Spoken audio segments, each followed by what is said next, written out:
name is Sankara Nagaya. I'm a visual artist, a profession. And in visual arts, I work around sculptures and paintings, as well as crafts. Yeah, and I'm also privileged to be the National Secretary for a youth-led organization called the Kenya Forest Club. Yeah, and I'm also honored to be the convener at the Ngong Social Justice and Environment Center, which is also a youth-led organization that is working to create civic education and also advocate for human rights, equal rights and justice for all. The role of the visual artists, the creatives, and art in general in combating climate change is very focal in putting together different parts of different industries. So it is very imperative that the visual arts and the creatives waking up to the realities and the challenges that we are facing in climate change. So basically, what I can say is the major role for the creatives and the visual artists in combating climate change, first of all, is to create the necessary awareness, because it is from the awareness that we're able also to start having conversations around solutions. We have a very big role to play in terms of educating the community also. Besides creating awareness, we can educate using our different skills in the arts and the creativity.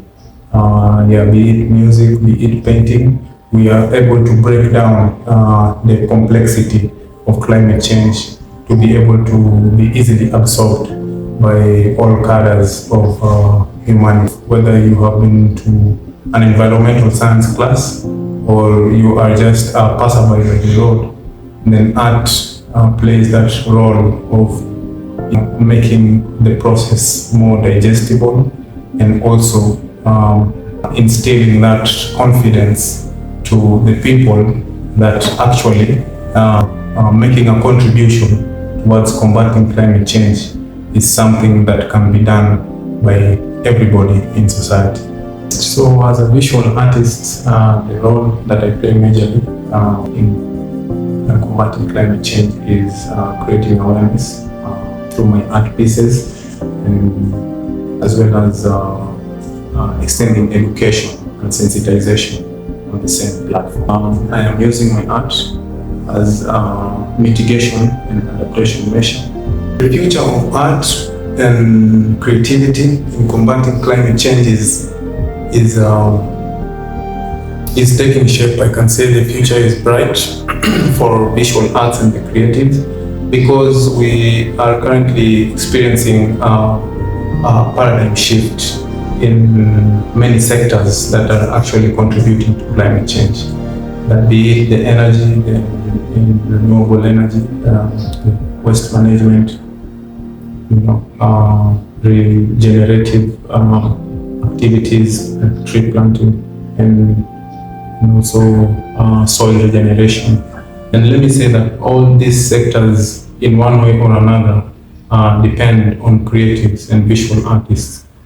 First and foremost, to develop designs that are responsible for supporting that particular industry in one way or another. That is a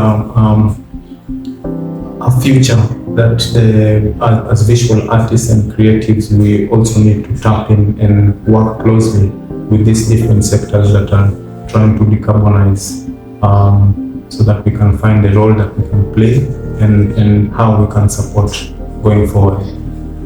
The future also for the visual arts and the creatives will also be dependent upon the support that we will receive, because as you know, the visual arts, especially here in Africa, is growing very slowly.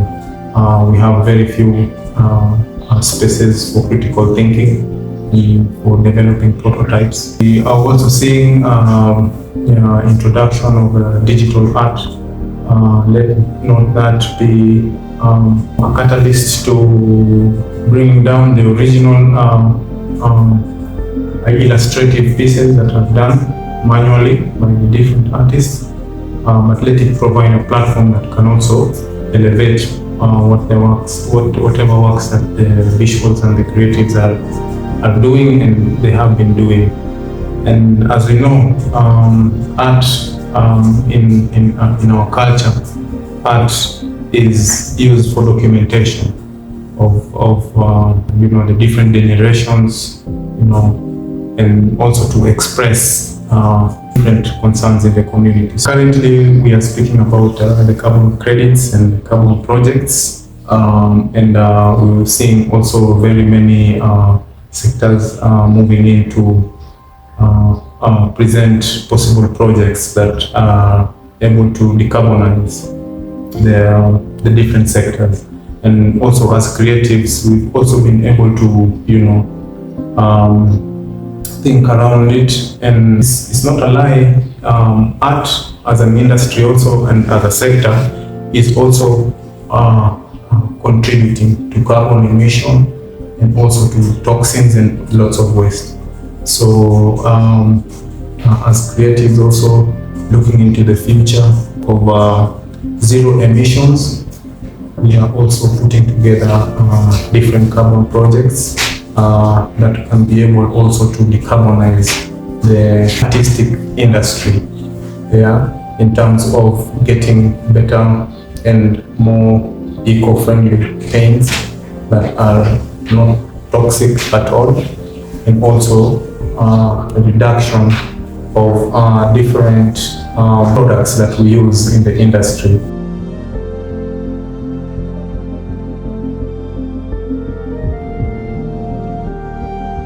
My name is Victor Hino. I am an environmental educator as well as founder and the project leader of Young Environmentalists at Heart, which is an organization that deals with environmental education in schools and tree planting and growing in the ASAL regions. The view of waste management in Nairobi is, first of all, it is mismanaged. Every single day, Nairobi produces approximately 3,000 tons of waste, of which 20% of it is plastic. There are things that have caused the surge cases of waste management and the rapid population that is brought in Nairobi. Also, the systems that manage waste are not effectively put in place. So let me put across a few of the facts that are there. The International Labour Organization, ILO, states that approximately 30% of people that are in the waste management section are from the informal settlements, and they don't have the proper equipment that help them to work. Efforts that are being put in place to ensure that proper waste management is enhanced. One, there is education. People are urged to practice the 4 R's, that is reusing, reducing, recycling, and also refusing. Also, the other one, there are regulations that are also put in place, the implementation of these regulations, example, the banning of the plastic wastes, which happened in 2016. The specific innovations that have been used to ensure that there is proper waste management include one is taka solution. I believe that if not all of you, most of you have seen these litter bins that have been categorized in 3 parts, which is metal, plastic, and then there's a biodegradable. So they're ensuring that the waste is segregated at the starting point.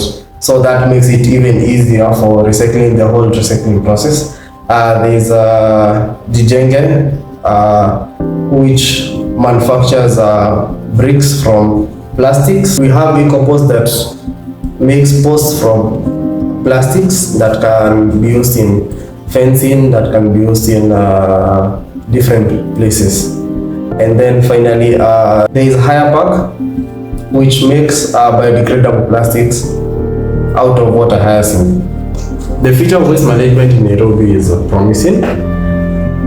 If people and the county government sit down and engage in open conversations where they can find solutions, but still there is hope. I am quite encouraged by the number of youths that are coming up with innovations in the waste management sector. I had mentioned few, but there are other more that are still upcoming, and I encourage everyone to take up their role. It is not too late for your innovation. It can still work for the better of the environment. Remember, the goal is one, to make our environment better, more than we found it. I look forward to a clean Nairobi, free of litter in the city and in the informal settlements, where there will no longer be issues on waste management and related diseases that are caused by waste management. The future is now. We can make the future better. It being a week that we recognize innovation, it is important to inculcate the subject in our objectives and agendas at community and also corporate level. This also is to prompt a thought in the industry of arts and creativity to ensure that even in the release and implementation of their content, it is important to ensure that they employ innovation, because we are living in the wake of climate change, and we can see the effects that are coming as a result of the changing weather patterns, as a result of the frequency and the intensity of the weather that is happening. And looking at statistics, we find that Kenya and Africa, we are most affected by the effects, and this calls for us to actually put in our best foot forward and come up with innovative solutions in how we can be able to tackle the change. Looking at the dynamic nature of climate change, we cannot be able to solve it using the conventional means that we've been using before, and now we need to be creative and come up with solutions that can be able to foster climate action. As young people, we actually need to believe in ourselves. We have the creativity within us, and we have the psyche to actually bring out innovative solutions. So this is a clarion call to my fellow youth in climate action, that we need to get out of the box. We need to think without the box. We need to come up with solutions that can be able to change the world, because the effects we are facing right now, if we do not come up with sustainable, innovative solutions, then even our future generations are doomed. It's quite important that we need to take steps, all of us, to ensure that our communities are well engaged and that everyone takes a part in conserving our environment and ensuring that the future of our generation is brighter and safer.